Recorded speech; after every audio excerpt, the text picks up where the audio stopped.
Shalom keluarga Allah sekalian. Mari bersama-sama kita perhatikan firman Tuhan, di mana firman Tuhan saat ini pasti akan menguatkan kita dan memerdekakan kita. Judul firman Tuhan hari ini, akhirnya pasti baik.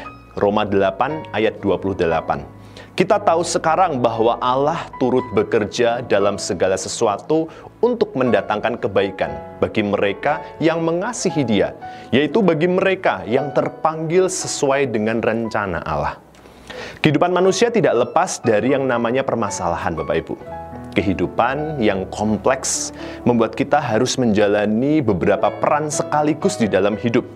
Misalnya kita berperan sebagai orang tua, sebagai pasangan, baik itu istri maupun suami, sekaligus kita harus berperan sebagai pekerja di tempat kerja. Dan mungkin masih banyak peran lain yang harus kita jalankan sekaligus di dalam kehidupan ini. Ketika peran ini tidak seimbang, akan timbul permasalahan, Bapak Ibu. Bahkan masalah tidak hanya timbul karena peran yang saling tumpang tindih saja, masalah pun bisa timbul dari lingkungan atau dari luar kendali kita, misalnya kesehatan, kecelakaan, dan masih banyak lagi yang tidak selesai jika dituliskan dalam segala bentuk tulisan-tulisan yang ada. Permasalahan tidak dapat kita hindari, yang dapat kita lakukan adalah menghadapinya. Betul, menghadapinya.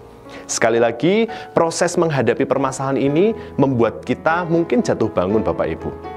Nah, bagaimana kunci supaya kita kuat menghadapi permasalahan, bahkan menyelesaikannya? Firman Tuhan hari ini memberikan janji yang sungguh menenangkan hati kita, yaitu Allah turut bekerja untuk mendatangkan kebaikan bagi kita yang sedang menghadapi permasalahan hidup. Tuhan berjanji bahwa apapun yang sedang kita hadapi, seburuk atau sehancur apapun, pada akhirnya pasti mendatangkan kebaikan. Dengan kata lain, jika belum melihat kebaikan, berarti belum sampai akhir, Bapak Ibu. Allah masih akan bekerja sampai akhirnya mendatangkan kebaikan.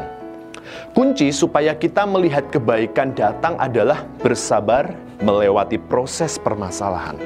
Ayat ini ditutup dengan kalimat, bagi mereka yang terpanggil sesuai dengan rencana Allah. Semua syarat tadi bahwa Allah turut bekerja untuk mendatangkan kebaikan adalah saat kita berada dalam rencananya saja. Saudaraku sekalian, mari senantiasa berjalan dalam rencana Allah. Karena dengan kita berjalan dalam rencananya, ada janji bahwa Allah turut bekerja untuk mendatangkan kebaikan.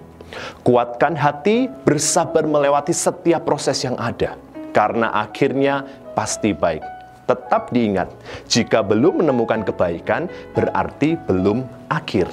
Tuhan dimuliakan. Jika Anda terberkati dengan renungan ini, mari sama-sama dukung channel ini dengan like, comment, share, subscribe. Tuhan Yesus memberkati.